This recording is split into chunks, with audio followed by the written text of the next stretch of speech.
Summoning Rashomon.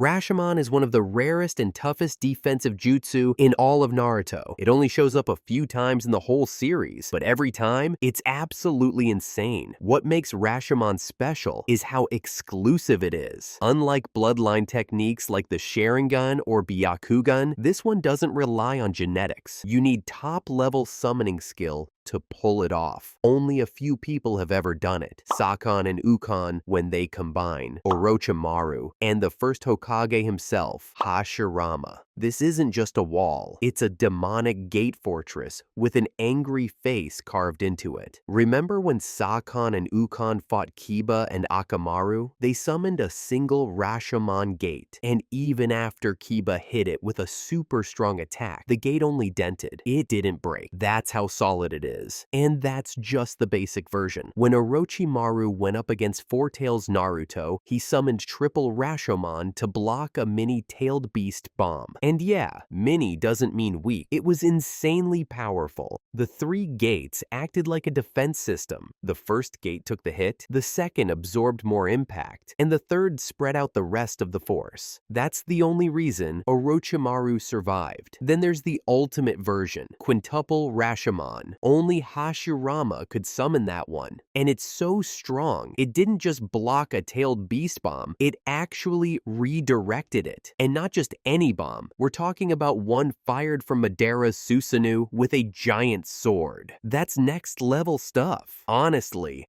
Rashomon deserves its place as one of the most legendary defensive jutsu in the Naruto universe. If you've made it this far into the world of tailed beasts and Jinchuriki, it means you're just as passionate about deep Naruto lore as we are. AnimeZONE just reached our first big milestone, 10,000 subscribers, and we couldn't have done it without your support. Now we're aiming for 25,000. If you want to see more detailed explorations like this, not only from Naruto, but also from legendary manga like Bleach, One Piece, and Jujutsu Kaisen, don't forget to like the video and hit subscribe. Your support keeps us going. Next, Susano.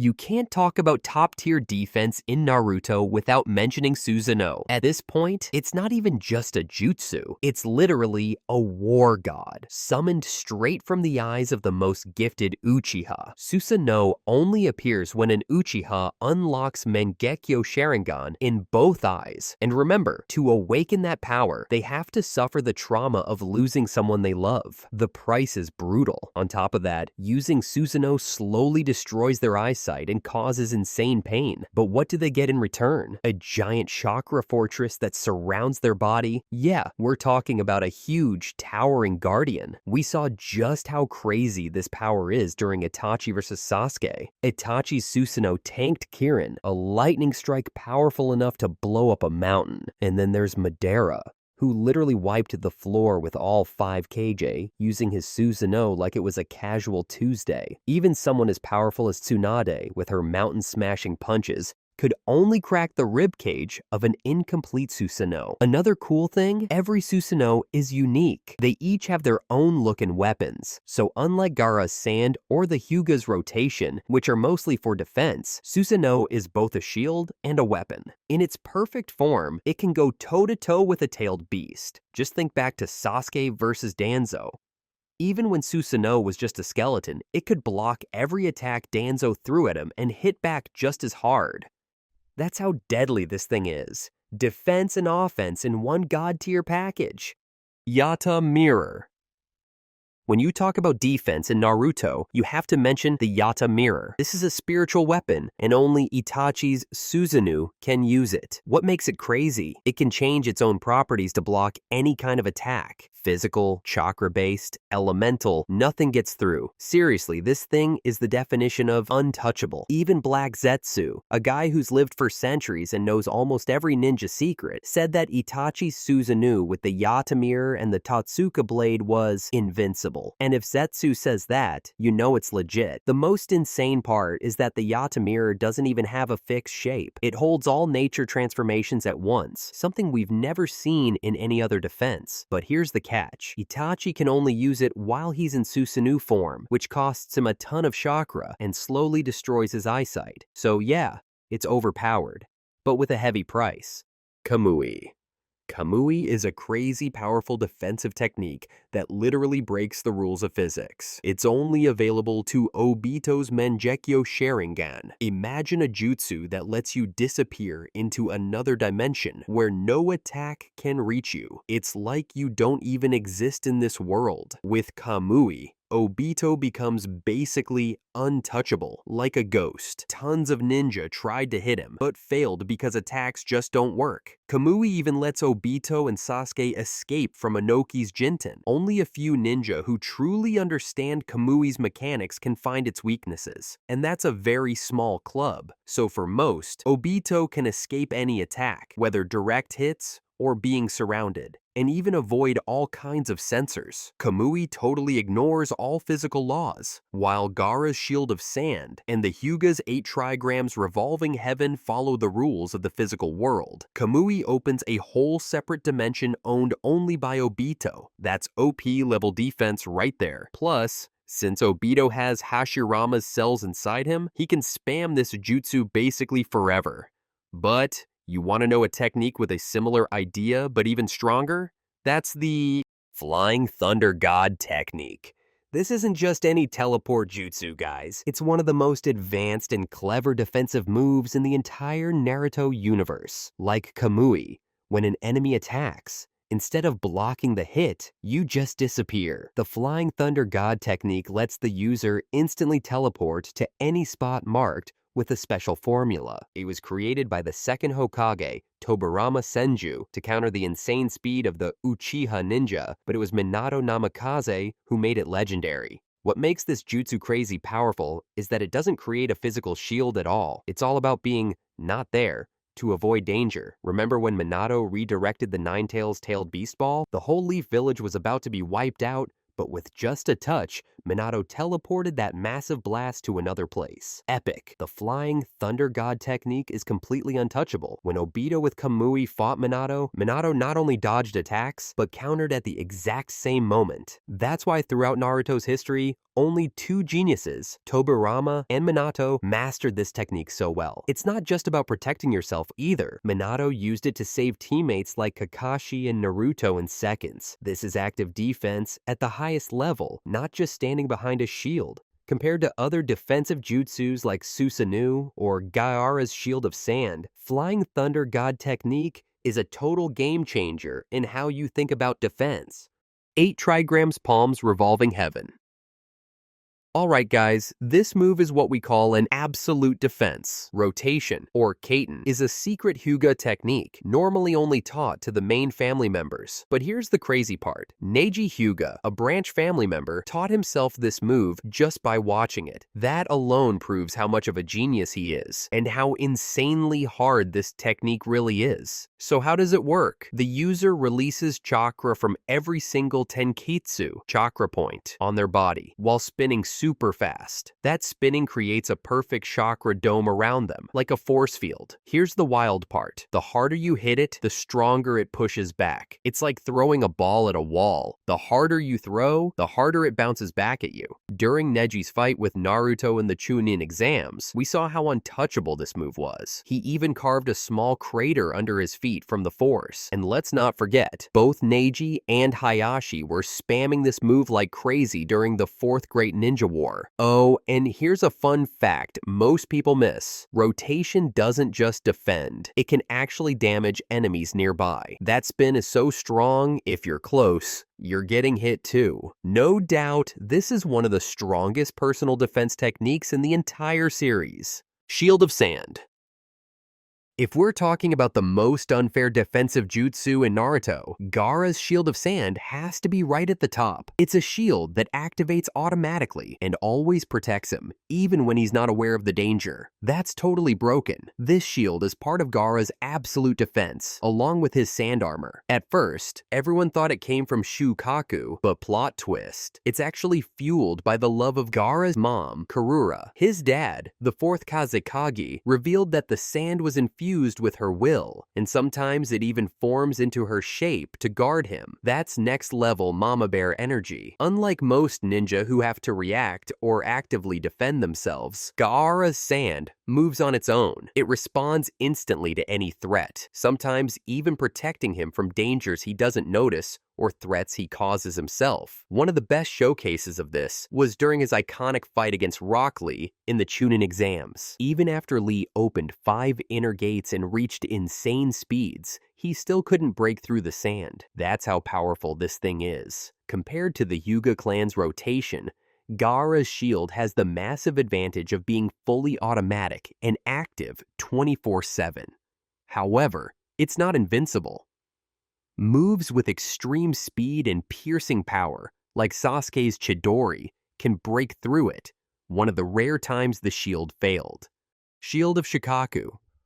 I just gotta talk about this one separately. Unlike the Shield of Sand, which acts automatically thanks to the will of Gaara's mother, the Shield of Shukaku is something Gaara has to manually create. He compresses the densest minerals in the earth into an unbelievably hard wall. It takes the form of a mini Shukaku, like the tailed beast is personally stepping in to protect him. Remember Gaara's fight against Kimimaro? When the last Kaguya launched his Dance of the Clematis, Flower, that giant spiked bone attack, Gaara's Shield of Shukaku held firm and took the full hit without even a scratch.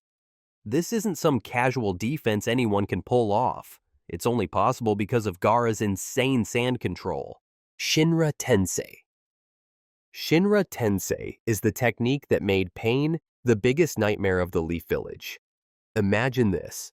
An invisible, unstoppable force that pushes everything away, from tiny kunai to even Uchiha's deadly Amaterasu flames. So instead of making a shield between you and the enemy, you just blast all attacks, and even the enemy themselves far away. Way simpler and way more savage. Remember when Kakashi tried to rush Pain with his Raikiri? Every time he got close, Pain just pushed him dozens of meters away. This power is basically like controlling gravity itself. This is what divine power looks like, proving why the Rinnegan is the rarest, strongest eye power in the ninja world. Only super special people like Pain, actually Nagato, can use it. And don't forget, Nagato could control Pain from far away and still unleash Shinra Tensei with enough force to wipe out the entire Leaf Village in a blink. Of course, everything has its price. After each Shinra Tensei blast, there's a 5-second cooldown, a weakness enemies could cleverly use to fight against Pain. And when Pain uses the massive village-destroying version, he needs a long time to recover. But honestly, when you can destroy every threat in a huge area with just one command, that cooldown is a small price to pay. Facing Shinra Tensei, the real question isn't how to beat it. It's how to survive it. Praa Path. Imagine a technique that can make all-powerful chakra attacks totally useless. That's exactly what Praa Path does, one of the 6 legendary paths of the Rinnegan. This power lets the user suck up all the enemy's chakra. Even the strongest ninjutsu become like snacks for the hungry ghost path. Here's how it works. Praa Path creates an invisible field around the user that absorbs chakra from every attack before it even hits. Think about Naruto's Rasen Shuriken, a crazy strong technique that uses tons of chakra and can cut through anything, suddenly gone like it never existed. Even scarier, Praa Path has no cooldown, so the user can keep absorbing attacks non-stop as long as they have chakra. Most ninjas fight using chakra, so during the Pain Invasion arc, Praa Path could just stand there and absorb all the Leaf Ninja's attacks. No effort needed, no one could get close. But of course, every power has a weakness. Praa Path is completely useless against taijutsu, pure hand-to-hand fighting, or physical attacks. So if Rock Lee or Might Guy show up, Praa Path is done for. Also, Naruto in Sage Mode managed to beat the Hungry Ghost Path by giving it too much natural energy, turning it into stone. In the fight with Jiraiya, Pain had to switch between his different paths to cover all these weak spots. Compared to other defense techniques, Praa Path stands out because it's super specialized. Susano and Shinra Tensei are strong, but eat up huge amounts of chakra, and Hyuga's Gentle Fist works great in close combat only. But Praa Path is the perfect nemesis for anyone who relies on ninjutsu. No matter how beastly you are, if your chakra gets sucked away, you're just a normal fighter. Izanagi. What the heck is Izanagi? It's like the ultimate cheat code in the ninja world. Imagine you just got stabbed through the heart, your head chopped off, or blown to pieces. But then, boom, it was all an illusion, and you show up somewhere else totally fine, like nothing happened. That's Izanagi, the technique that rewrites reality. But not just anyone can use it. First, you have to have the Sharingan. And every time you use Izanagi, you lose the light in one Sharingan eye forever. Remember the fight between Danzo and Sasuke? That old guy kept dying and coming back to life again and again because of the Sharingan eyes implanted on his arm. Sasuke had to kill him many times before it finally stuck. Or Obito. When fighting Conan, even after being hit by billions of paper bombs that shredded his body, he still came back like nothing happened. Compared to other defense techniques, Izanagi is basically hacking the game. It doesn't just bend reality, it erases death itself. The Hyuga's gentle fist only pushes back physical attacks. Gaara's sand shield can be pierced. Even a perfect Susano can be broken. But Izanagi? It doesn't just defend. It denies everything. The Uchiha clan really holds some of the craziest powers in the whole story. Truth-seeking balls.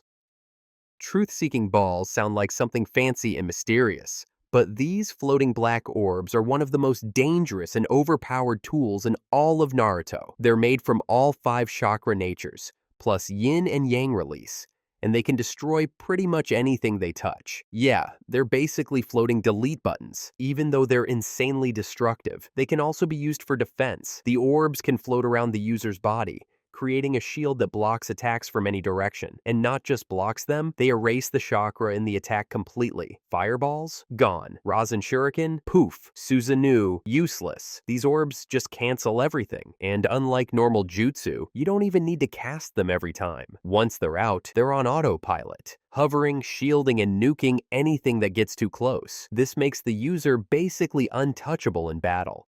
We're talking god-tier defense here. But you know, nothing in Naruto is totally unbeatable. Truth-seeking balls can be destroyed, but only with senjutsu, like Sage Mode attacks, or super high-level taijutsu. Remember when Naruto smashed through Obito's orb shield with a very big Sage Rasengan? Well, that's the level of power you need, and it gets better. They're not just for defense. You can shoot them like missiles. One hit, and whatever's in the way gets deleted. So while the orbs protect you, they also force your enemies to stay on guard. Lightning Release Chakra Mode. Well, this is not about hiding behind walls or summoning shields. The Lightning Release Chakra Mode turns your entire body into a weapon and a shield at the same time. By covering yourself with lightning chakra, you don't just protect your body, you boost everything. Speed, power, reflexes, the whole deal. When Raikage activates this mode, his body becomes so fast and so tough that even attacks from Jugo bounce off. It's not about taking hits. It's about being too fast and too hard to hit in the first place. Even Amaterasu couldn't catch him. The lightning chakra boosts the nervous system, meaning your body reacts way faster than normal. That's why Raikage can dodge attacks most people couldn't even see coming. Even Sharingan users have a hard time tracking him, and that says a lot. In close combat, this armor is a nightmare. If your hits can't break through, you're just wasting energy. Or worse, hurting yourself trying. But of course, it's not perfect. A well-placed, high-penetration jutsu, like Sasuke's Chidori, can punch through it. It won't deal massive damage, but it shows there's still a limit. Plus, against instant techniques like Minato's teleportation, speed isn't enough. No matter how fast Raikage is, he still can't beat someone who just disappears and reappears behind him. So yeah, it's one of the best close combat defenses out there, although it's not invincible. Alright, that's it for today. Thanks for watching, and we'll see you next time.